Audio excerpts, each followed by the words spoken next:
All right, well, happy Friday, July the 24th, everybody. My name is Dr. Andy Woods, and we're back coming at you today with another pastor's point of view. I'm back with my friend, colleague, fellow elder, associate pastor, Dr. Jim McGowan. And Brother Jim, we're going to continue on with what we've been sort of laying the foundation with the last two shows. It's basically called the Great Global Reset. Yeah. Not trying to reteach new stuff, but I want to keep people abreast of what's happening. And, part of my frustration is there's so many things coming at us so fast. It's hard to, Yeah. stay on top of it. But, as a biblical entry point, we like to look at Daniel 7, verse 19, 23, and 25, which speaks of a fourth beast that's coming. It's going to crush and devour the whole earth. And it speaks here of a little horn who will come and, should I put it this way, fundamentally transform society. Yeah. He will make alterations in times and in law.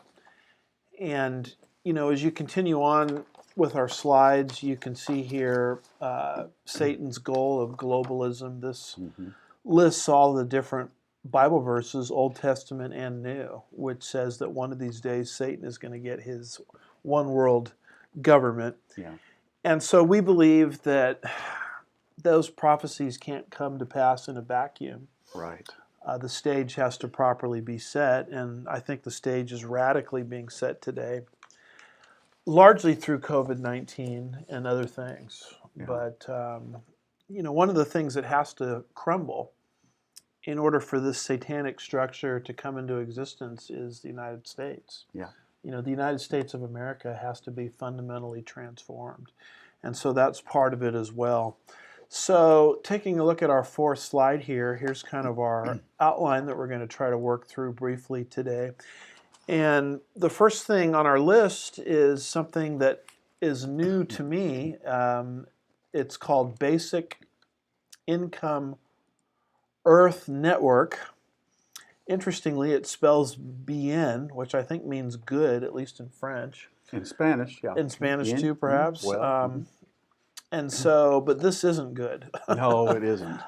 This is actually coming to us through the globalists and the United Nations. And we have an article here entitled, "The UN Secretary General Proposes Basic Income," by Malcolm Torrey from basicincome.org, July 20th, 2020. And this tells us a little bit about this Basic Income Earth Network. So let's find out about what that's about, and then we'll tie it into end time events. Yeah, and I would just say, as I'm reading this article, just tune yourself into the key words that you're going to hear, because there are a lot of very interesting words that they're using. So here we go.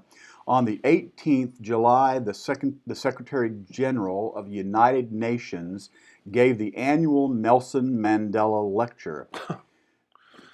Nelson, I'm laughing because Nelson Mandela, of course, was a committed communist. Yes. Who implemented something called Winnie's, oh gosh, what was it called? Winnie's Window, something like that, where he would take tires and put them around the necks of his enemies and light them on fire. Yeah, but he was a good guy. And I bring that up because everybody thinks he was just swell. Yeah, that's how he's painted. That's the picture they paint. Anyway, we hadn't even gotten to the second paragraph yet, folks. Sorry. So here we go. People want social and economic systems that work for everyone. They want their human rights and fundamental freedoms to be respected. They want a say in decisions that affect their lives.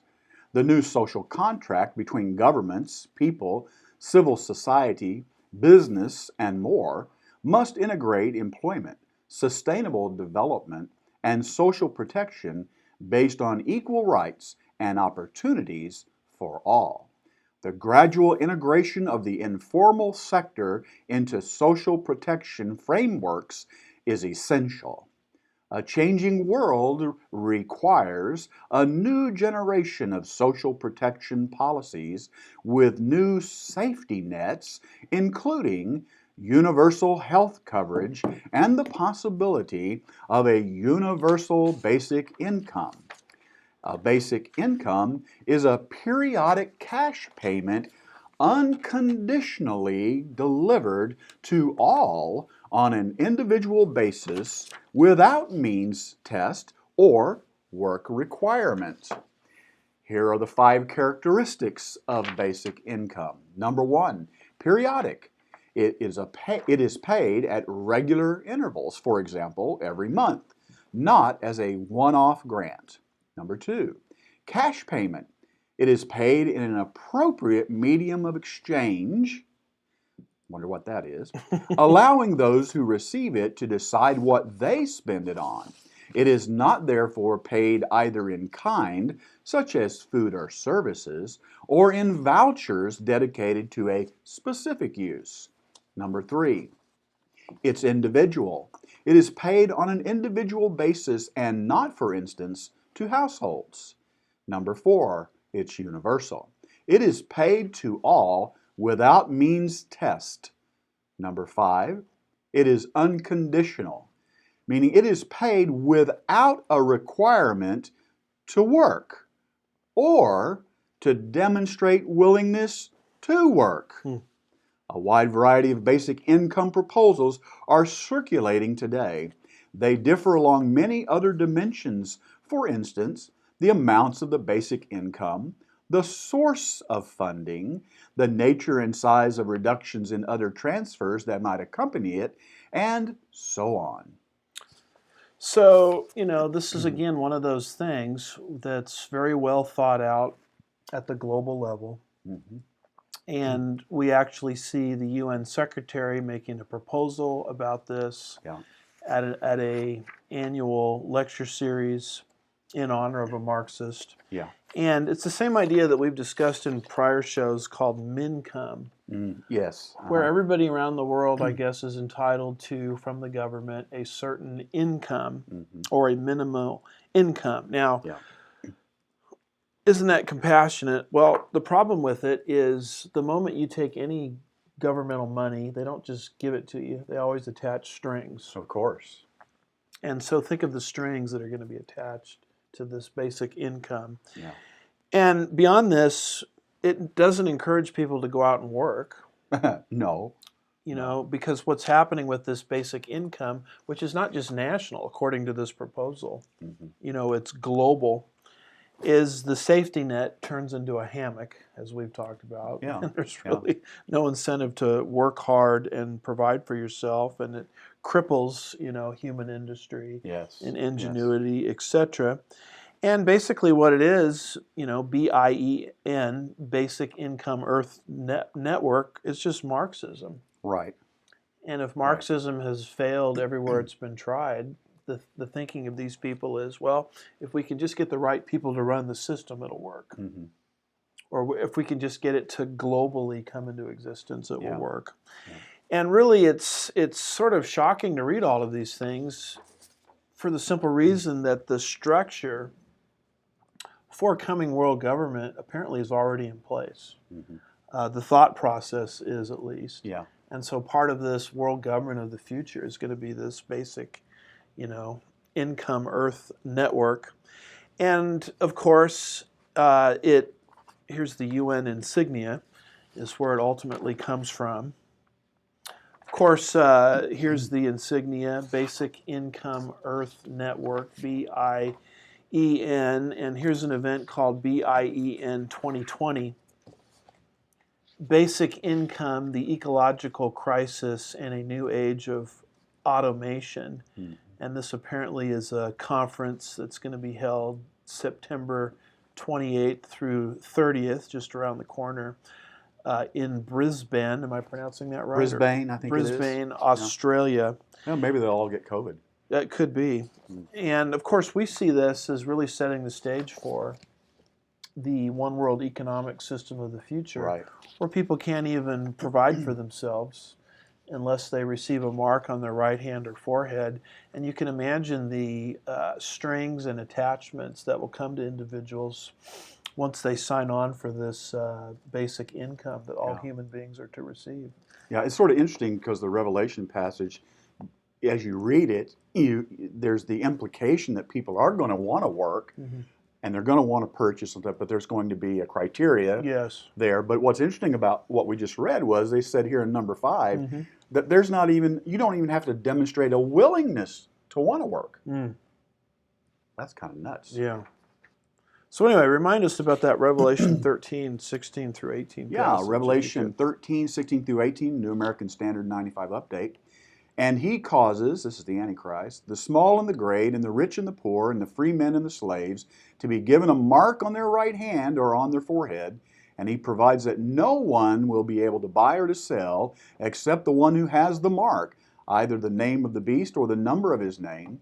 Here is wisdom. Let him who has understanding calculate the number of the beast, for the number is that of a man, and his number is 666. So, a prophecy like that is not just going to leap into existence. Exactly.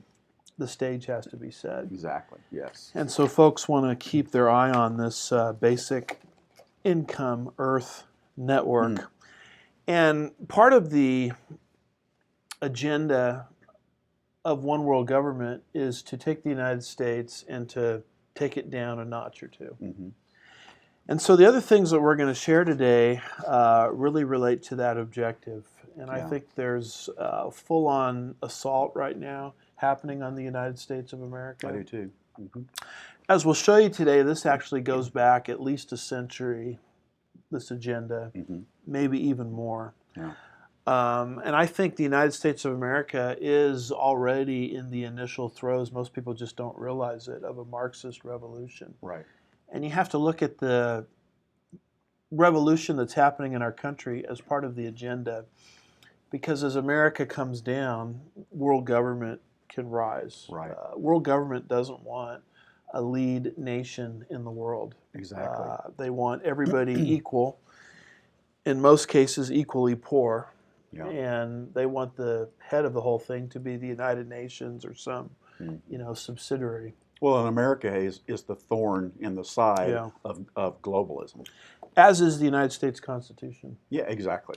It's almost like our founding fathers designed a set of handcuffs Yeah. preventing global government from coming forward, and the whole name of the game is to rewrite the Constitution or to marginalize it.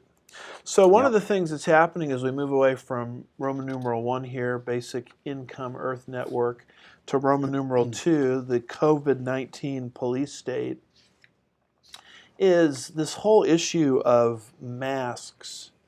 I know good people of goodwill have differences of opinion on it. I have my opinion on it. To me, the whole thing is worthless for the simple reason that let's just put it this way: it's like trying to stop a mosquito with a chain link fence. Is basically when you actually That's good. get beyond the propaganda and scrutinize, what it is they're trying to do. Yeah. So to me, this whole thing really has very little to do with health. Yeah. And it has everything to do with control. In fact, we've got this picture of a guy wearing a mask that's being, apparently manipulated like a puppet. And that is sort of my view of all of these things, that are happening. And what's beginning to take place is the mask requirement is taking on the teeth of law. Yes. It's no longer just a suggestion. Right. It's no longer a recommendation. It's you better have this on, and if you don't have it on, we're going to punish you criminally. And I just have a couple of news articles that jumped out at me this week that sort of communicate that point. The first is from LifeSite News. Yeah. July the 21st, 2020, written by Calvin Freiberg, and the title of it is Florida County. Now this is Broward County. I don't know if you remember Broward County. Broward County is where they had all of the election recounting in the Bush versus Gore election. That's right. So Florida County orders residents to adhere to facial covering requirements at home. Broward County's emergency order forces families at home to comply with all applicable guidelines, including the facial covering requirements. And so now they're monitoring what you do in Broward County in your own house. Yes. So read that to us if you don't mind. Again, folks, listen for the buzzwords as I read this article. Officials in a South Florida community issued a new set of rules last week that residents must follow in the name of containing COVID-19, including a provision that tasks homeowners with enforcing the new rules on private property, including adhering to facial covering requirements. Broward County's Emergency Order 20-22 imposes an 11 p.m. curfew, limits gatherings at private residences to 10 people, requires that masks be worn at gyms, and forbids establishments from serving customers who aren't wearing masks, among other measures. Of particular concern is a passage that declares, quoting, "All persons who reside on any residential property, whether single-family or multifamily, and irrespective of whether they own or rent the property, must ensure that all persons on the residential property, including guests, comply with all applicable guidelines of any Broward County emergency order, including the facial covering requirements." The language effectively tasks private citizens with enforcing the order in their own home, including shutting down gatherings of more than 10 people, and, in the case of housing developments, prohibiting multiplayer board or card games. It's unclear what impact the clarification, quote, "including the facial covering requirements," close quote, will have, as the order does not list any such requirements for private residences, but the inclusion has provoked fears it will be interpreted to require residents to wear masks inside their own homes. So there you have it.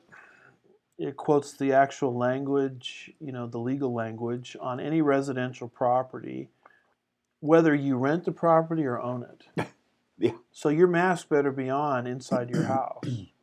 And they're taking the force of government and bringing it into what you do in the privacy of your own home in Broward County. Yeah.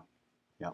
Now, I remember the good old days when liberals used to say, what I do in the privacy of my own home is none of your business. That's right. And those days are long gone. That's right. Because now the left wants to extend this mask requirement into your own residence. Now, how do you enforce this when you think about That's the this? question. Does that not lead to the need for cameras inside the home to make sure compliance is being followed? Or neighborhood spies. Neighborhood spies.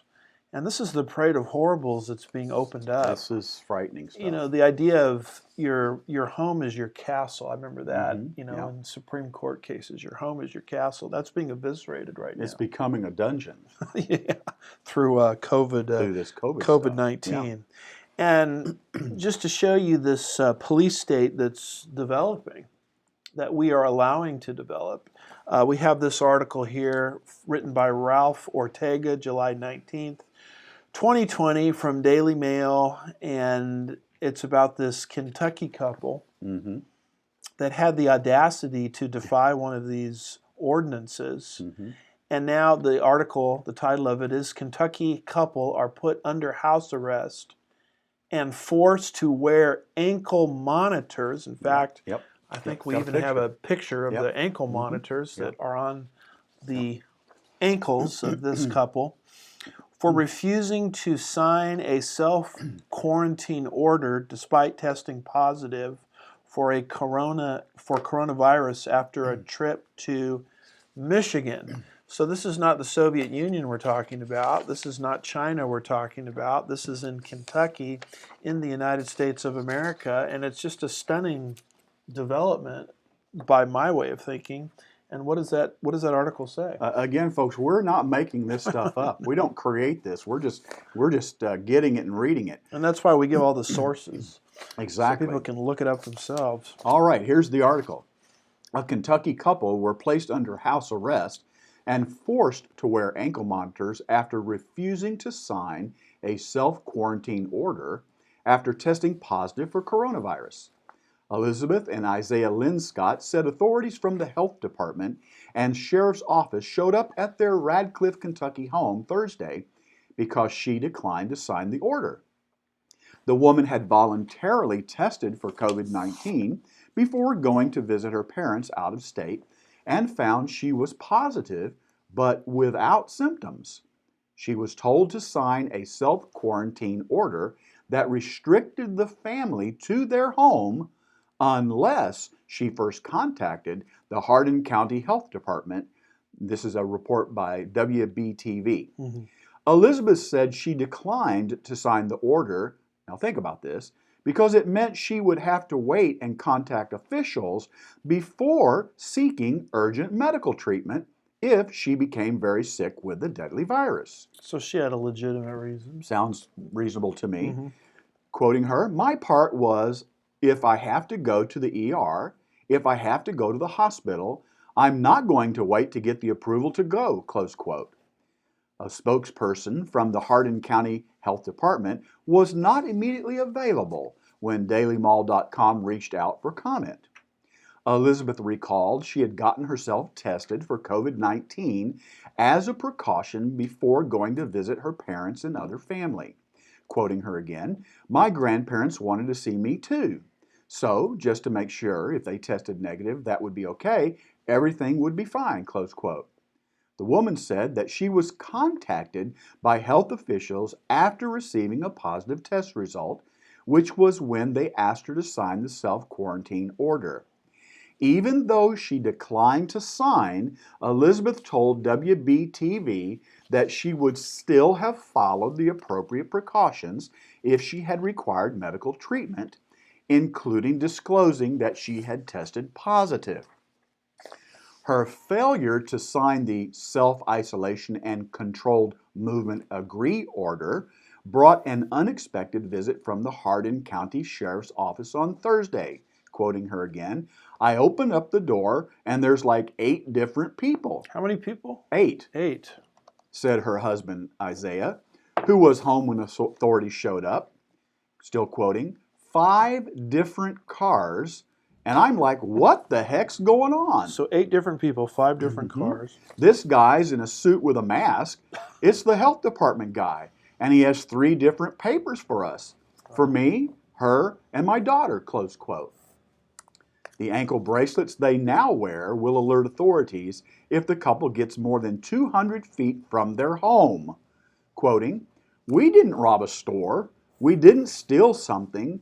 We didn't hit and run. We didn't do anything wrong, close quote, Elizabeth Linscott told WAVE3.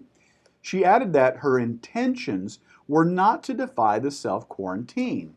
Quoting again, that's exactly what the director of the public health department told the judge, that I was refusing to self-quarantine because of this, and that was not the case at all, close quote. I never said that. So here we go. We have somebody that looks like they have a reasonable excuse not to sign the quarantine order. It was never her intentions not to defy self-quarantine, despite the fact that her view and motives are misrepresented before the judge, lied about, in other words. And it's taking an ordinary American citizen. This is what is really bothering me about this whole thing. It's taking an ordinary citizen and turning them into a common criminal. Yes. And you know, historically when we've done quarantines in the past, we've quarantined the unhealthy. Right. And what's happening here is the healthy are being quarantined and treated like common criminals. And this government overreaction, 8 different people show up at their door, 5 different cars, 3 different papers they have to sign, ankle bracelets, and this is all being implemented through the local board of health. And this is not, again, China. This is not Russia. This is not an Islamic country. I mean, this is the kind of thing that's happening right here in the United States of America. Yeah. You know, Pastor, as I was thinking about this, recently I saw in the news where here in Texas anywhere, there were instances where people were having, and this is what they were calling it, COVID parties. They were actually going out intentionally for the purpose of hoping they could spread COVID-19. Wow. Mm-hmm. Now, what we have here is an individual who is presumed guilty Yes. instead of innocent Yeah. because she won't sign a document, as if not signing the document automatically means that I'm not going to quarantine. That's right. absurd. That's right. That's an excellent point. And so, if I had told people 5 months ago, 4 months ago that this kind of thing would be happening in the United States because of something called COVID-19, everybody would think I'm crazy. Yeah. And yet, this is what's normal. Yeah. This is the new normal. Normal legal safeguards and presuppositions, presumptions, innocent until proven guilty, like you just pointed out, are being discarded or turned on their head. They are.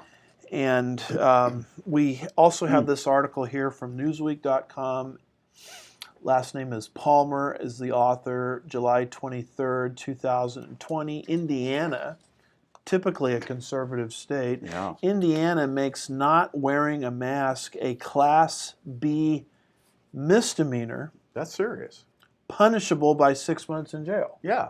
So what does that say? And this is fresh, hot off the press. So it's not enough that the health department is going to show up at your door with 5 cars and multiple people. Now they're going to throw you in jail. Yeah. Here's what the article says. The governor of Indiana has announced all residents and visitors in the state will be required to wear face coverings such as masks in public or risk facing a criminal charge. Governor Eric Holcomb is due to sign an executive order which will mean a statewide mask requirement would take effect in Indiana on July 27th. That's right around the corner. Those who don't follow the new order could be charged with a Class B misdemeanor, which is punishable by a fine and up to 6 months in jail. The mandate will require everyone over the age of 8 years old to cover their faces at all indoor spaces, public transport and vehicle services such as taxis, as well as outdoor public spaces when you can't socially distance from those who you do not live with. Face coverings will be required in schools for students in 3rd grade and above, as well as teachers, other school staff, and visitors. Yeah, so welcome to the new normal. And I just point out these articles because it's no longer a suggestion. No.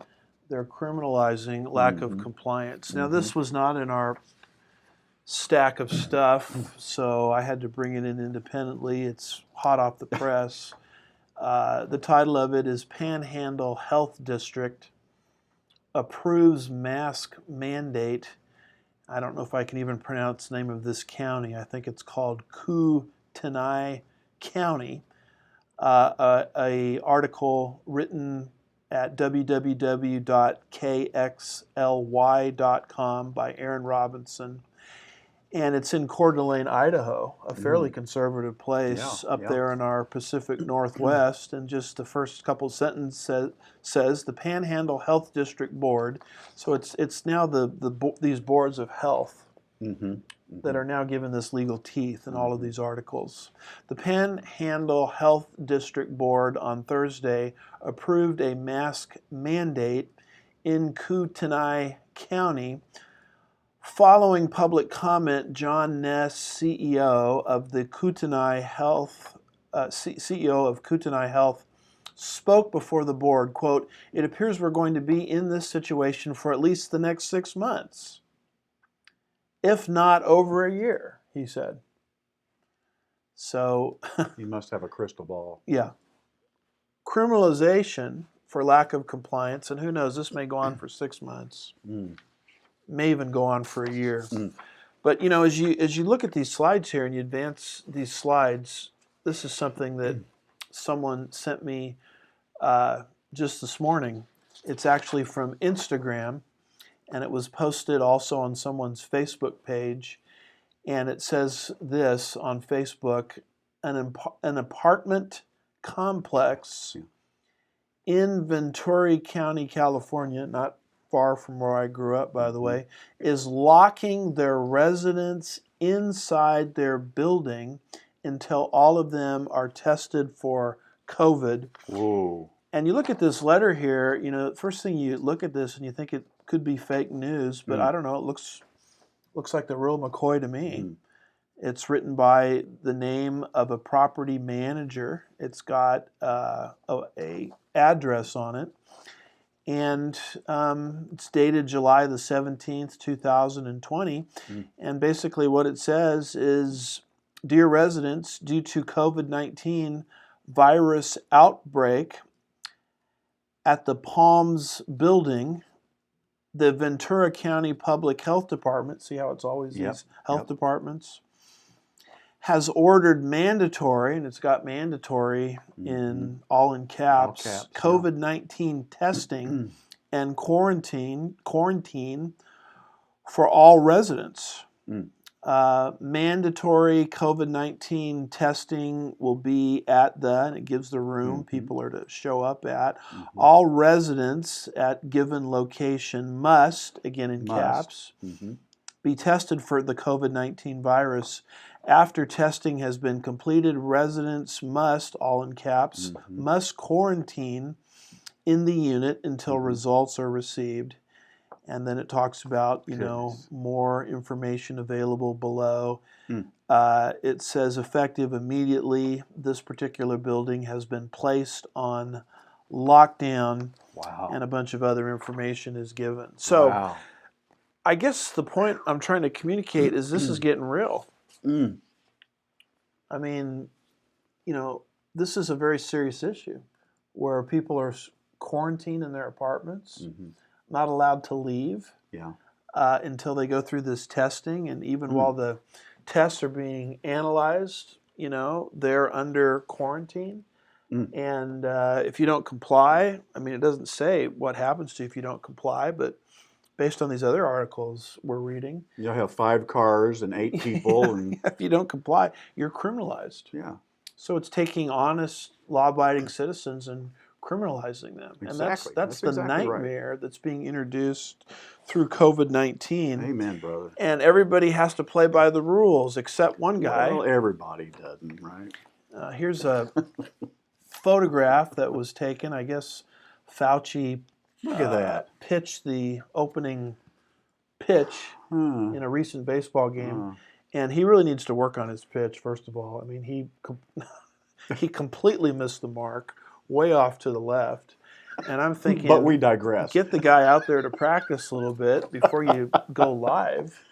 Or at least do an underhand pitch, like it's softball, something he could do. Do you remember when George Bush threw out the pitch, the second George Bush? I don't remember. Man, he threw a strike. And he was awesome. It was amazing. Fauci needs a little work on that. But anyway, that's not why we're upset. You know, here's a picture, and this has been making its round all over social media. Yeah, it says a lot, doesn't it? And it's got him sitting in the stands with his mask off his nose and off his mouth. Well, he's officially wearing it. He's wearing it, but it's not really serving its purpose, and it's around his chin. And this is the guy that's telling us that these masks are absolutely indispensable. And yet he himself, when he doesn't think the camera is on him, doesn't have the mask on. And this isn't the only occasion when they've caught him without the mask on. What were some of the other ones? Well, I've just seen others where you know, like after a press meeting or something, you'll pan over with the camera and he's there and he doesn't have his mask on. So, you know. And, you know, we're going to criminalize people in Ventura County. And not let them out of their apartments. And this poor Kentucky couple, we're going to make them wear ankle bracelets. And Broward County, we're going to snoop into your house, extend the force of law into your private castle, your home. But here's Fauci there sitting at the baseball game, just relaxed and doesn't even have his mask on. And it shows you how Marxism or cultural Marxism typically works. There's always one rule for the rank and file. But the elites, you know, enjoy a different standard. As the key man in the United States dealing with the whole issue of COVID-19. The guy who's on TV all the time. You would think that he would want to set an example for the rest of America, right? Well, there's the example. So he failed on 2 accounts. Not only does he have a lousy baseball pitch, but he doesn't even uphold the standard of health he's imposing on everybody else. He doesn't feel any obligation to be a representative. No. And he's not, here's the thing. He's, at a baseball game, you can order popcorn and peanuts and, take me out to the ballpark and all that stuff. He's not even eating. Yeah, come on. What's that all about? I mean, if he had an ice cream bar in his hand or something, I might give him a pass. But it's just some Cracker Jacks at least. And I hope this photo, I noticed Dinesh D'Souza had this photo on his Twitter page. I mean, I just hope this goes viral because it exposes the blatant double standard. Yeah. And this is part of the reason we put that picture up earlier of the mask with the puppeteer controlling the guy with the mask. And the reason I like that picture is I think that's really the true agenda. This has nothing to do with health. No. It has everything to do with control. Yes. Control of the population. I Not agree. the elites, but control of the population. Yes, sir. So as the noose tightens, it also tightens on another group of people, the Jewish people. And here we have a picture of the Star of David on fire. And the reason that the Star of David is on fire is we have this article from the Jerusalem Post. It says, Star of David taken down by Twitter, citing hateful imagery. Twitter users found themselves locked out of their accounts after using the Star of David in their profile images by Donna Rachel Edmonds, July 22nd, 2020. So why don't you go ahead and read that to us. All right. The Star of David has been deemed, quote, hateful imagery, close quote, by Twitter, which is locking the accounts of users who display it in their profile pictures. The Campaign Against Anti-Semitism has reported that several Twitter users have contacted them in recent days to report that their accounts had been locked by the social media platform. The reason given? According to messages they received from Twitter, quote, we have determined, this is Twitter, we have determined that this account violated the Twitter rules, specifically for violating our rules against posting hateful imagery. You may not use hateful images or symbols in your profile image or profile header. As a result, we have locked your account, close quote. Stephen Silverman, Director of Investigations and Enforcement at Campaign Against Anti-Semitism, said, quote, it is deplorable enough that Twitter consistently fails to act against anti-Semitism on its platform, but now it is taking action against Jews for the simple crime of showing pride in their identity by displaying a Star of David. It never fails to astound just how low Twitter is prepared to go, close quote. So as the noose is tightening on all of these people for not wearing masks, what is Twitter doing? If you happen to have the Star of David when you're creating a Twitter account, your account is denied. It's ridiculous. Why? Because the Star of David invokes hatred or hateful imagery. That type of thinking is so far beyond where I am, since it was the Jewish people that lost 6 million individuals in the Holocaust. Yes. I mean, how in the world would the Star of David invoke hatred of any kind? Israel is not the aggressor. Right. Israel is the victim. Yes. And there's so much complete and total nonsense floating around today concerning the Star of David. There's actually, if I remember right, it's on Wikipedia, where they were trying to link the Star of David, which is the national symbol for Israel, trying to link the Star of David to Satanism, the occult, and the pentagram. Yes, I've seen that.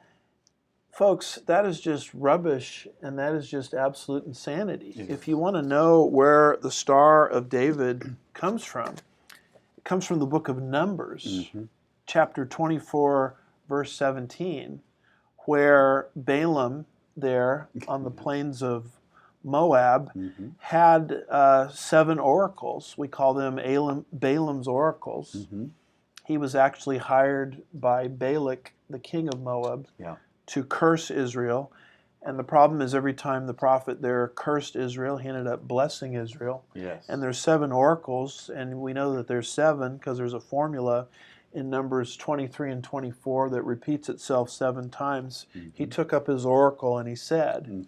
And when you get to oracle number 4, it gets very messianic, Yes, it because does. it talks about a star coming forth from Jacob. That's where the whole notion of the Star of David comes from. Exactly. Nothing to do with the pentagram.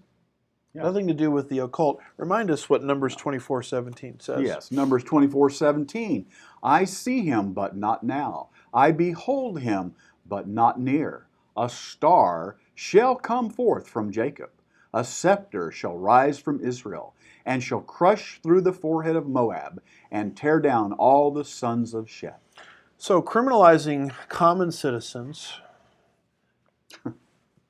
and simultaneously what's coming into existence is anti-Semitism, where Twitter won't even let you open an account anymore if it happens to have the Star of David on it. And you're starting to see the New World Order take shape.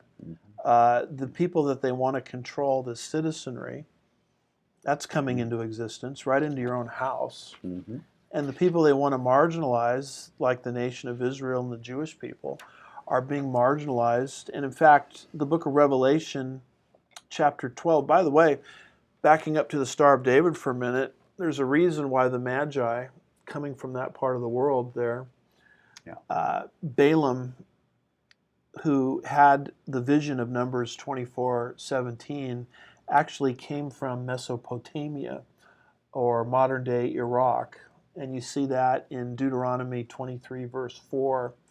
And I think it's also in Numbers 22, around verse 5, right in that vicinity.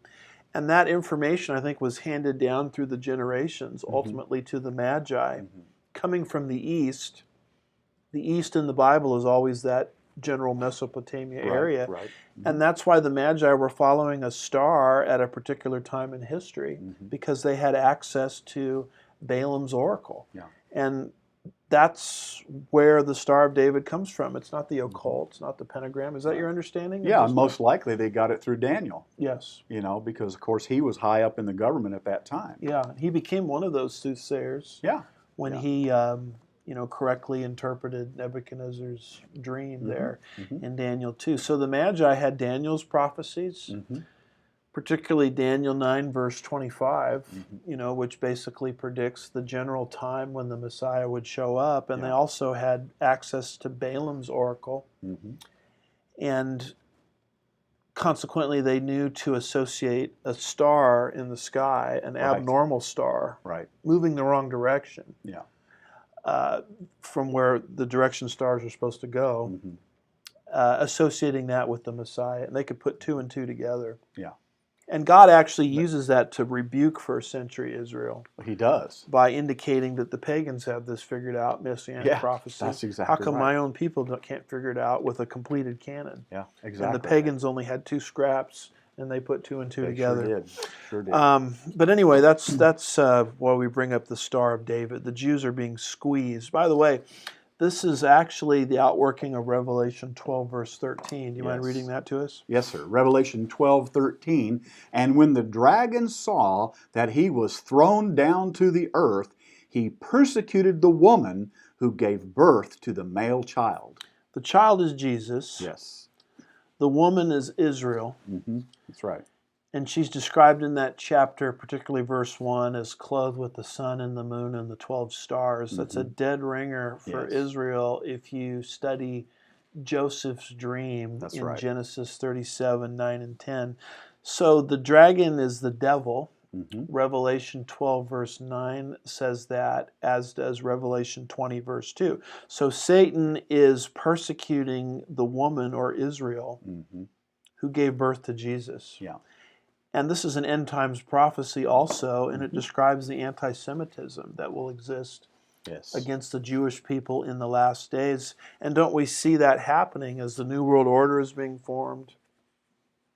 Basic income earth network, one world socialism, one world economic control over the planet. We see the United States being lowered.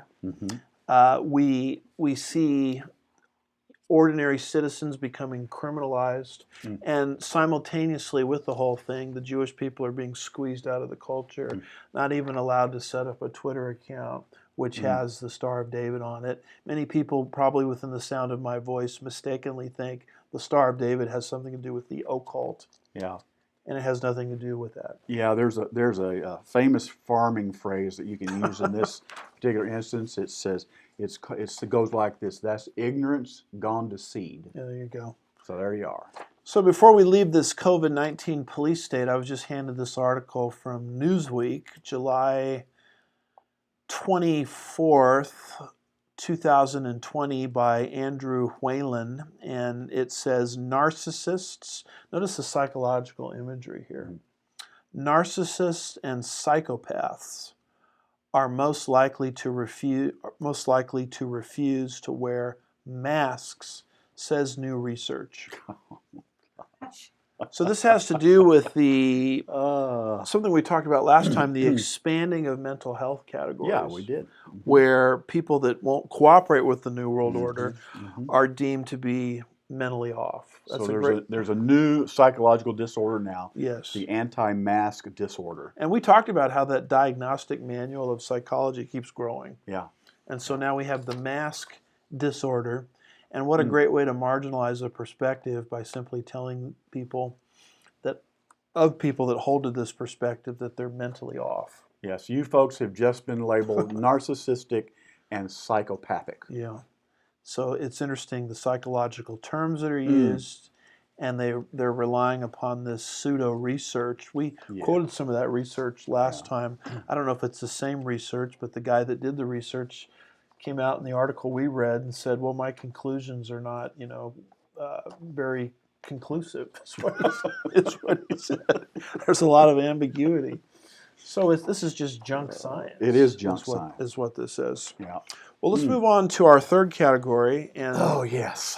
As the COVID-19 police state is coming into existence, we have the fundamental transformation of the United States of America, and we now have a Twitter tweet by one of our leading presidential contenders, Joe Biden, and he tweets out very recently, July 5th, 2020, we're going to beat Donald Trump, and when we do, we won't just rebuild this nation, we will transform it.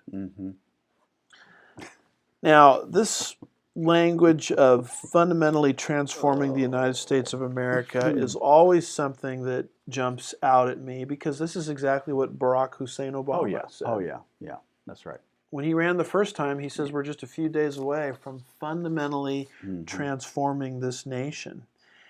And my problem with this is, if you really love the United States, why do you have a desire to fundamentally transform it? Good point. I mean, when you admit you want to fundamentally transform something, isn't that not a concession that you really don't love whatever it is you want to transform? Yeah. It's like getting engaged to someone and telling them I unconditionally love you, but what I'm really going to do is fundamentally transform you. Yeah. But make some appointments with the plastic surgeon. I don't like your nose. Exactly. You know. And so I think in this election, it's starting to get crystal clear as you listen to the two candidates, Trump and Biden. It's almost like Trump wants to maintain America as we know it, and Biden wants to change us into a socialistic state. But anyway, there's a little article here on that tweet. Do you mind reading that to us? This is from Fox News. It's entitled, Biden says he's going to transform the nation if elected, by Edmund DeMarque, I guess is how you say that, July 6th. Yeah. I'm just going to make one prefatory comment before I start reading. If Sleepy Joe's going to do this, he better buy some stock in Geritol. There you go. Now, here's the article. Joe Biden tweeted Sunday night that if he gets elected, his administration, quote, won't just rebuild this nation, we'll transform it, close quote, raising speculation online about what exactly in the country will be transformed. Biden's tweet did not specify what exactly he means by transforming the country. His critics from the left have expressed concern that He served in the upper echelon of government for over 40 years and didn't help solve the major issues in the past. His critics from the right insist that a Biden White House will take marching orders from the representative Alexandria Ocasio-Cortez wing of the party. Imagine that. Some conservatives say his vice president pick will be an early indicator of his administration's direction. Yeah, and if all of that weren't enough, if coming out and saying that a fundamentally transform the United States is not enough, we have this article here in the Washington Examiner where it's entitled, it's by Naomi Lim, July 20th, 2020, Biden wishes American schools taught more about Islamic faith. In fact, we have a picture here of Islam, and this is one of the great pilgrimages there in Islam to go to this part of the world. And of course, this is, Islam is not just a religion. Yeah. In fact, when you look at all of the writings of Islam, it has very little to do with religion. It's a political conquest ideology, Right. which, if you go under Sharia law, your whole life is controlled politically. Yeah. That's why the left cooperates so well with Islam, because both of them, at the end of the day, have the same goal. A one world nanny state. Yeah. And the enemy of my enemy is my friend. Yeah. And we call this Marxism and Islam the red-green axis. Yeah. And that's what America is up against. And they're using systemic racism as a tool to marginalize the freedom that we have. Yep. So they can bring in this red-green axis. I mean, that's what this whole election is about. That's what this whole struggle is about. That we keep bringing to your attention here on Pastor's point of view. But what did Joe the Biden say concerning this desire to teach Islam in the schools? Okay. Joe Biden lamented the lack of Islamic education in American school curricula at a Muslim voter outreach forum, quoting, "I wish we taught more in our schools about the Islamic faith.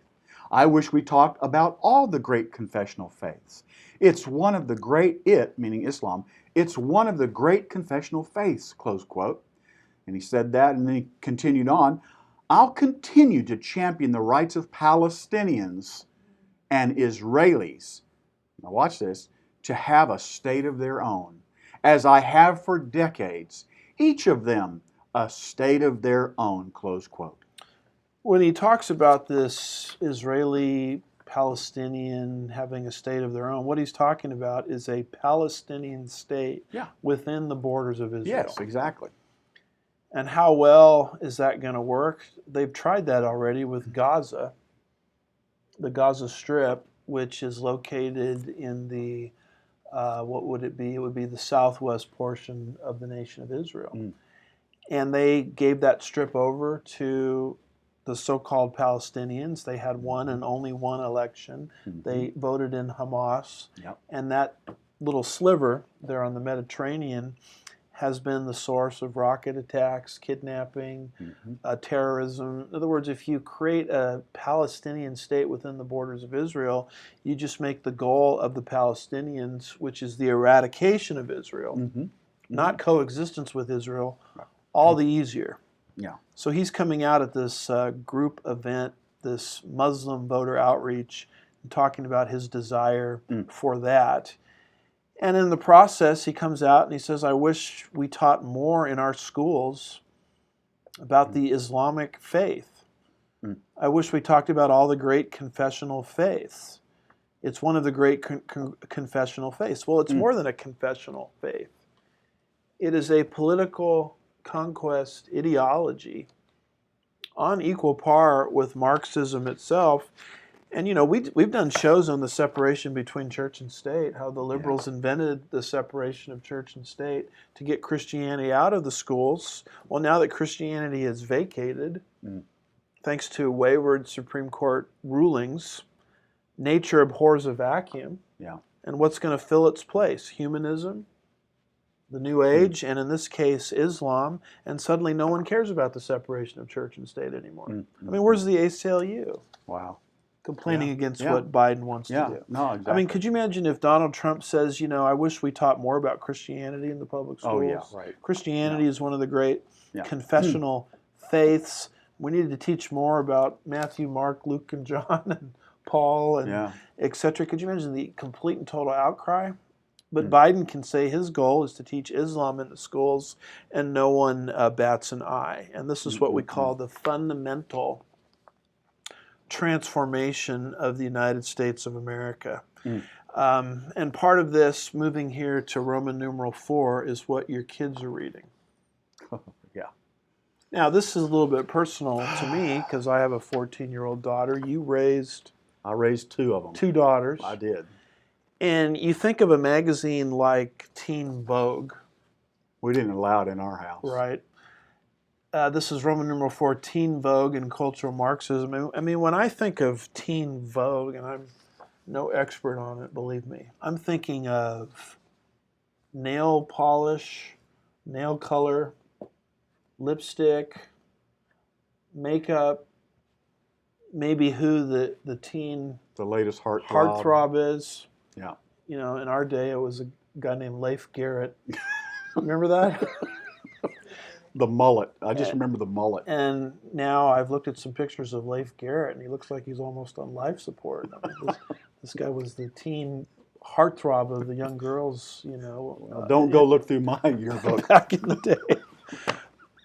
But did you know that Teen Vogue, something as I would say innocent as that, Yeah. is Or is it? targeted by communists? I mean, do you expect to pick up Teen Vogue as a 14, 13, 14, 15, 16, 17-year-old girl and get indoctrinated into Marxist thought? Yeah. And this is the success of the Gramsci method. Here we have a picture of Antonio Gramsci, and he is a very important figure in the history of yes. communism Yes, he is. because what he said is, and I think he kind of got crossways with some of the big communists in his day. He basically said, you guys are going about this all wrong. You're putting too much emphasis on military conquest. Right. What you need to do is you need to alter the values of a culture. Yeah. And as you alter the values of a culture, they will willingly succumb to communism. Yeah. So he talked about the long march through the institutions, Yes. where you need to go into culture, you need to go into art, entertainment, academia, the printed page, and you need to begin to espouse your values. Yeah. And that's exactly what's happening with Teen Vogue. Yeah. It's become a victim of cultural Marxism. My friend Brandon House, in his book Religious Trojan Horse, page 47, describes the contribution of Antonio Gramsci. What does he say there? All right. Antonio Gramsci advised World War II dictator Benito Mussolini that violence was not the way to bring about a lasting revolution people would embrace and maintain. Gramsci wrote eloquently of a, quote, quiet revolution, one that would transform a culture from within by changing the basic worldview of each and every institution in society. He also cautioned that this revolution would be, quote, a long march through the institutions, close quote, not a blitzkrieg of change. So clear was his strategic thinking that Gramsci targeted Christianity specifically as the greatest philosophical adversary along the way. Later in the 20th century, Gramsci's vision captivated another rising neo-Marxist who codified the Gramsci dream in a 1971 book, Rules for Radicals, a pragmatic primer for realistic radicals. In it, Saul Alinsky detailed the need to penetrate the middle class and reorganize from within. Alinsky articulated tactics for infiltrating every conceivable social institution, including churches. So you change the culture by changing the centers of thought within that culture, including Christianity. Yeah. Now, how effective has the Gramsci method been? Well, in the midst of COVID-19, some of the biggest defenders of keeping the churches closed are not the atheists, but it's the Christian pastors. Imagine that. And it shows you how far the Gramsci method has gone, even into the minds of Christianity, which this piece here says was specifically targeted. And this is where Teen Vogue comes in. Yes. Here's a picture of Teen Vogue, curl power, sound off. I mean, it looks really like hip and teen and Yeah. cool until you get into the printed page and you find out that Teen Vogue recently published an article trashing Ronald Reagan, who, by the way, won 49 states, trashing Ronald Reagan, and at the same time, in a prior article, elevating none other than Karl Marx. Yeah. Is this not the Gramsci method? Preying on the unsuspecting. And so we have this article here. This comes out in the American Spectator, and it's written by Paul Kanger, July 20th, 2020. Teen Vogue to teen girls. Marx good, Reagan bad. Yeah. Trendy ignorance never had it so good. And it just espouses one piece of ignorance after another, not only concerning Reagan, but concerning Karl Marx. And so this may take a little bit of time to get through. I'm looking here to see if we can cut down your reading load just a little bit, where he begins It's all so good. Yeah. Well, why don't you go ahead and read it? I'll read it. We'll interrupt you. I'm ready to go for it. Juncture. All right, so here we go. In yet another insidious display of how leftists politicize everything, Teen Vogue is taking a time out from fashion to teach young girls they shouldn't like Ronald Reagan. The piece, clumsily titled, "Ronald Reagan Wasn't the Good Guy President Anti-Trump Republicans Want You to Believe In." Now that's a title there.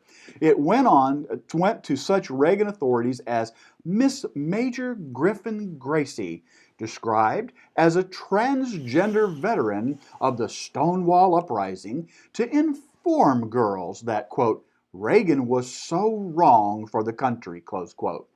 Tell that to the country that in 1984 re-elected Reagan in a landslide, carrying 49 of 50 states and winning the Electoral College 525 to 13. That was an electorate with a majority of registered Democrats. Such simple data is not shared with girls perusing the pages of the intrepid Teen Vogue. Among Reagan's ugliness, we're told, was that he not only helped foster AIDS, but, quote, helped exacerbate the racist injustices at the very root of our so-called justice system, helping set the stage for the Black Lives Matter protest, close quote. The author laments that, quote, Reagan wrote the script, close quote, for a, quote, mythical American exceptionalism, close quote. But forget Reagan. Teen Vogue recommends an alternative inspiration to young girls, Karl Marx. Yeah, so now let's switch the pictures away from Reagan, who they're trashing, to Karl Marx, that Teen Vogue is elevating.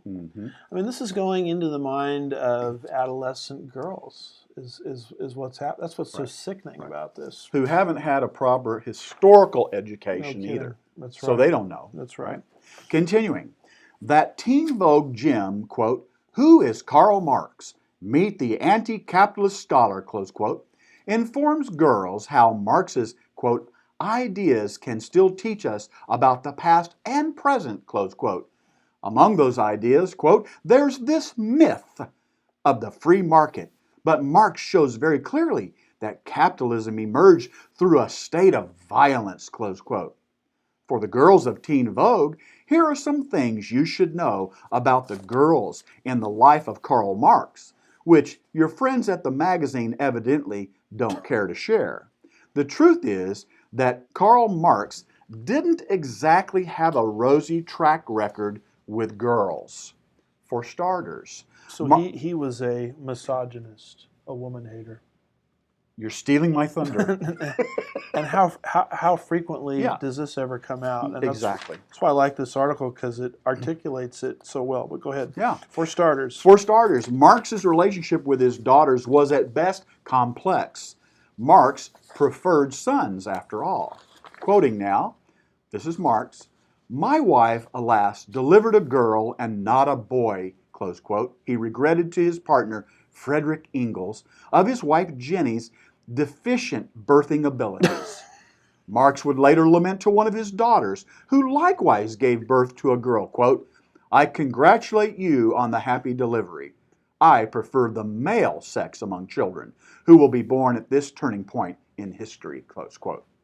Marx's daughters lived lives of hopelessness and despair.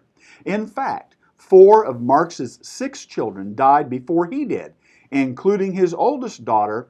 Marx's 2 surviving daughters committed suicide in joint suicide pacts with their husbands. As for the sons-in-law, that was another unhappy tale. Marx detested both, whom he viewed as idiots. He wished, quote, "To hell with both of them," close quote. He particularly disliked Laura's husband, Paul, whom Marx ridiculed as, quote, "negrillo," close quote, or, quote, "the gorilla," close quote, because he was half Cuban and had some, quote, Negro blood in his veins. So he's racist and on top of being a misogynist. Yes, Marx was a racist, another fact left out of Teen Vogue's cheerful presentation to its readers. As for the other girls in the Marx household, Karl had a sexual relationship with the young nursemaid Helene Demuth, known as Linchin. She had actually long worked as a housemaid for Jenny's family, the Westphalen family. Linchin and Jenny grew up with one another. Jenny's mom sent Linchin to the Marx home in Brussels in April 1845 to help out, given that Karl, as both his wife and mother lamented, preferred writing about capital rather than earning capital. Look at that. Actually, it isn't quite right to say that Linchin worked for the Marx family, given that she toiled without pay, almost like an indentured servant for life, as Karl's chattel. The champion of the proletariat never paid Linchin a penny. The stumpy, frumpy girl gave her everything to the Marx household. Karl, who refused to bathe, groom, and suffered from boils all over his private parts, eventually bedded Linchin behind Jenny's back. Historians have no idea how often nor the exact circumstances, including whether or not Marx's use of Linchin as sexual receptacle was consensual. Wrote one biographer, Robert Payne, quote, "that she was virtually his bond slave was a matter of entire indifference to him. It was enough that she was available to serve his sexual needs. We shall probably never know whether he raped or seduced the servant, though the large number of images concerned with rape in his later writings suggest that it was rape rather than seduction. In due course, a child was born," close quote. In June 1851, Linchin gave birth to a baby boy. Karl's long-suffering wife was crushed. He already put the woman through hell via his refusal to work. Quote, "Every day my wife says she wishes she and the children were safely in their graves," close quote, Marx told Engels. The father of communism refused to concede he was the father of this unfortunate child, and naturally refused child support. Marx shirked this moral responsibility too. Here again, it would be Engels who subsidized Marx and the family, bailing him out yet again. Yes, Engels, Karl's sap and sugar daddy, claimed responsibility for the pregnancy. The kid was shipped off to foster parents and cut off from the Marx household. As one Marx biographer, Mary Gabriel, put it, quote, "Engels cared not a whit about his reputation, especially with regard to women," close quote, with whom he regularly shacked up, never daring to marry. Engels refused to wed the devoted women who loved him. Engels no doubt nodded when Marx wrote to him, quote, There is no greater stupidity than for people of general aspirations to marry and surrender themselves to the small miseries of domestic and private life, close quote. Marx told Engels, quote, "Blessed is he who has no family," close quote. Marx conveyed this view to his own would-be sons-in-law. Marx told his son-in-law, Paul Lafargue, a.k.a. the gorilla, quote, "If I had to live my life over again, I would not marry." This correspondence was related to a question of Lafargue's prospects for marrying Marx's daughter. Marx seemed happy to do his part to dissuade Negrillo. Marx was never one for financial or moral responsibility. The same was true for his ideology, of course. But nonetheless, Karl Marx has plenty of descendants today. They are his ideological children. They thrive at our universities and are recommended to our children, to young girls even, by embarrassingly clueless sources like Teen Vogue. What a spectacle that is. And yet, my article here merely talks about Marx and girls. What about Marx and blacks? What about Marx and Jews? What about Marx and religion? See my coming book, The Devil and Karl Marx. What about Marx and private property? What about Marx and his ideology, unprecedented legacy of death? Well, all of that and much more is apparently too much for Teen Vogue to deal with. At Teen Vogue, guys like Ronald Reagan are the bad guys. Karl Marx is good. Yeah. The Black Book on Communism. Yeah, let's hold off on that just for a second. All right. I mean, so this is the Gramsci method. Yeah. This is Teen Vogue. Trash Ronald Reagan, elevate Karl Marx. Don't let these young girls know all of this sordid history concerning Karl Marx. And here's the reality of the situation, folks. If you really want to learn about communism, I will make a book recommendation to you. It's entitled The Black Book of Communism, Crimes, Terror, and Repression. And here is the issue with communism. It really never received a full trial or vetting in terms of its miseries. Yeah. Now, with the Nazis, we did that. That's true. With the Nuremberg trials. That's true. But we never did the same thing with the communists. Right. And so most people are sort of unaware of all of the mayhem that communists have caused all over the world, you know, even to today, particularly in the 20th century. And if young girls want to spend some time reading something, this is not as cool as Teen Vogue. No. But this will certainly alert you to the reality of the evils of communism. And what we have here is just an Amazon.com description of the book. Why don't you just read that last paragraph there as the death toll mounts? Okay. This is from the back of the book, I guess? Yes. All right. As the death toll mounts, as many as 25 million in the former Soviet Union, 65 million in China, 1.7 million in Cambodia, and on, the authors systematically show how and why, wherever the millenarian ideology of communism was established, it quickly led to crime, terror, and repression. An extraordinary accounting, this book amply documents the unparalleled position and significance of communism in the hierarchy of violence that is the history of the 20th century. Most Americans, particularly young girls, wouldn't know this history, but this book will document it, and it will put communism on trial the way Nuremberg trials put the Nazis on trial. Amen. And we come now to the very end of our list today, and I just want to communicate to people that this great global reset that we're talking about with all of its different factors is not something that came into existence in the last month or two. This is part of a long-standing war, and I think today we're just really starting to reap the negative fruit of it, but the seeds were planted a long time ago. And you don't have to look very far to see this other than the writings. This is shocking. Of our 28th president, Woodrow Wilson, who in his own book in 1914, that's a long time ago, Yeah.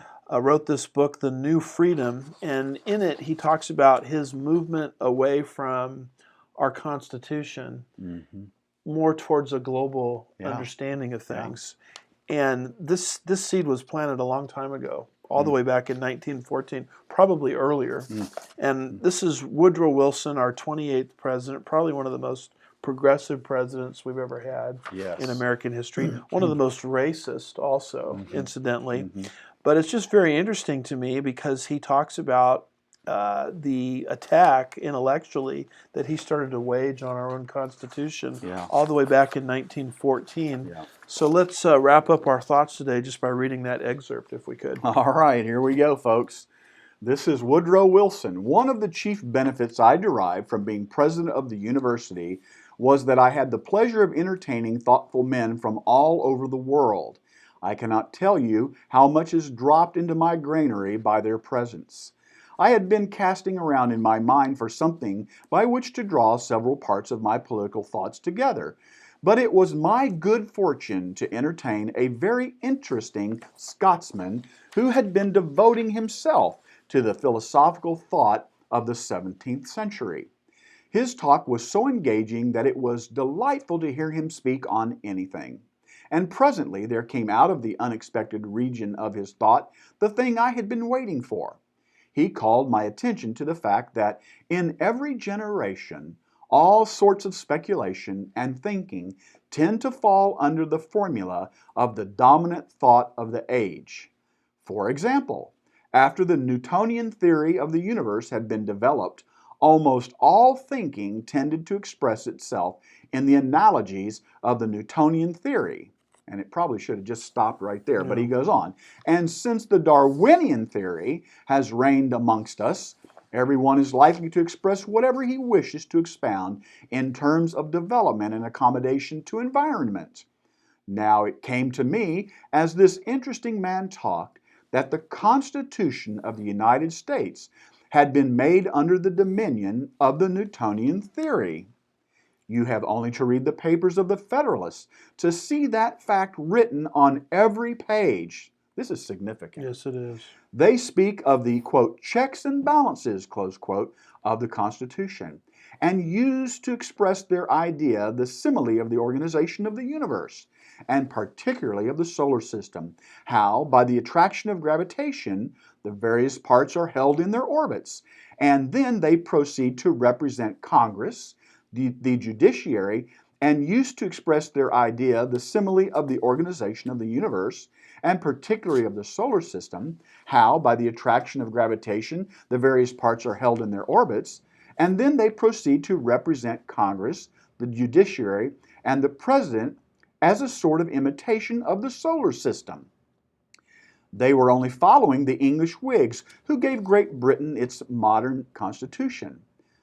Not that those Englishmen analyzed the matter or had any theory about it. Englishmen care little for theories. It was Frenchman Montesquieu who pointed out to them how faithfully that they had copied Newton's description of the mechanism of the heavens. The makers of our federal constitution read Montesquieu with true scientific enthusiasm. They were scientists in their way, the best way of their age, those fathers of the nation. Jefferson wrote The Laws of Nature, and then by the way of afterthought, and Nature's God. And they constructed a government as they would have constructed an orrery. An orrery is a model of the solar system, to display the laws of nature. Politics, in their thought, was a variety of mechanics. The Constitution was founded on the law of gravitation. The government was to exist and move by virtue of the efficacy of, quote, checks and balances, close quote. The trouble with the theory, here we go, folks. The trouble with the theory is that government is not a machine, but a living thing. It falls not under the theory of the universe, but under the theory of organic life. It is accountable to Darwin, not to Newton. It is modified by its environment, necessitated by its tasks, shaped to its functions by the sheer pressure of life. No living thing can have its organs offset against each other as checks and live. On the contrary, its life is dependent upon their quick cooperation, their ready response to the commands of instinct or intelligence, their amicable community of purpose. Government is not a body of blind forces. It's a body of men with highly differentiated functions, no doubt in our modern day of specialization, with a common task and purpose. Their cooperation is indispensable, their warfare fatal. There can be no successful government without the intimate, instinctive coordination of the organs of life and action. This is not theory, but fact, and displays its force as fact, whatever theories may be thrown across its track. Living political constitutions must be Darwinian in structure and in practice. Society is a living organism and must obey the laws of life, not of mechanics. It must develop. All that progressives ask or desire is permission in an error when development, evolution, is the scientific word to interpret the Constitution according to the Darwinian principle. All they ask is recognition of the fact that a nation is a living thing and not a machine.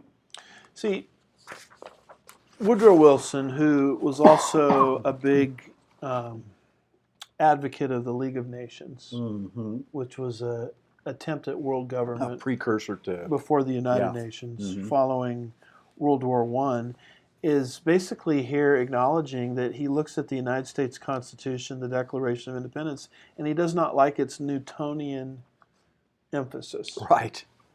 Now you have to understand something about Newton. Newton not only was a great scientist, Yes. discovered the law of gravity, etc., he was also a tremendous Bible student. Yes, he In was. fact, he wrote entire commentaries on the book of Revelation and the book of Daniel. He was a theologian. And a lot of the humanists say, I wish he had dumped all the Bible stuff and just stuck with science. Yeah. The reality of the situation, it was his knowledge of the Bible that gave him an interest in investigating the laws of science. That's exactly right. Because he felt the Creator had revealed certain fixed principles. And this Newtonian belief system influenced America's founding fathers. And that's why today we have, or had, fixed rights Exactly. and checks and balances. Exactly. And what Woodrow Wilson here is saying is we need to shift the emphasis of the Constitution away from Newton to Darwin. Yep. Darwin, of course, teaches that things are evolving for the better, and the Constitution needs to evolve to keep up with a changing society. And the function of a jurist, who, by the way, is unelected at the federal level, is to rewrite the Constitution over and over again to keep up with changing times. This is called the living, breathing theory of the Constitution. This is what's taught in the majority of law schools in the United States of America. This is what most attorneys believe. And the fact of the matter is, if you believe that, then you really believe we don't have a Constitution. Right. You know, if it evolves Right. based on the mind of a judge, one day a right could be there, the next day it could disappear. We've covered on this program the way the Supreme Court does that over and over again. Yep. And so this is where the left has always pushed things, because they want to transform America, tear down America as she currently exists, and remorph it into a government made after their own image, like socialism or communism. And you can't do that with a fixed theory of the Constitution. Exactly. And it's so interesting to me that we're reaping the negative fruit of that today, yet the seeds went into the ground at least by 1914, over 100 years ago, and probably even earlier. So this global reset, the lowering of America, the raising up of world government, I mean, this is a project the devil has been working on for a very long time. And by the way, don't let people sell you on the idea that the Constitution is outdated. Amen, brother. The reason it's not outdated is because the Constitution, unlike any other document that's ever existed in human history from a political standpoint, is a restraint on human nature. Right. That's its genius. Absolutely. It curbs the sinful impulses of the population and those running the government alike, and human nature never changes. That's so important what you just said, because this is the big difference between our form of government and any other form of government. Our form of government is based upon the principle of sin needing to be Yes. restrained. Every other form of government, socialism, whatever, they function on the principle that there is no such thing as sin, Yes. And humans are inherently good. and we're just animals. And if they're given the good education, they can run things correctly. Exactly. And so this is the worldview battle that that we find ourselves in. It goes back to Woodrow Wilson, or earlier, Yep. 1914. So, fortunately, Brother Jim, there's good news on the horizon. Yes, there We is. like to end with a note of hope. There's coming this stone cut without human hands. Yes, Lord. The empire of Jesus, Yes, hallelujah. who will bring in his global reset. Yep. And just for the sake of time, can you read just Daniel 2, verses 44 and 45 as we wrap up? All right, Daniel chapter 2, verses 44 and 45. In the days of those kings, the God of heaven will set up a kingdom which will never be destroyed, and that kingdom will not be left for another people. It will crush and put an end to all these kingdoms, but it will itself endure forever. Inasmuch as you saw that a stone was cut out of the mountain without hands, and that it crushed the iron, the bronze, the clay, the silver, and the gold, the great God has made known to the king what will take place in the future. So the dream is true, and its interpretation is trustworthy. So Satan gets his day in the sun first, and then it's short-lived, followed by God's day in the sun with his forever kingdom. Bring it, Jesus. But as we studied today, this kingdom of the Antichrist is being built through different things like the BIEN, Basic Income Earth Network, how COVID-19 is being used to criminalize otherwise law-abiding citizens, how the agenda of the left, right down to one of our presidential candidates, is to fundamentally transform our country, and how they're using cultural Marxism right down to teen vogue to capture the minds of the young. And this was actually a seed planted a long time ago, over 100 years ago, by the 28th President of the United States, Woodrow Wilson. So I think at this point, Brother Jim, we're going to wrap up. We went long enough again. Next week, which is the 31st, we will not be here. I'll be traveling, and Brother Jim is going to be recuperating.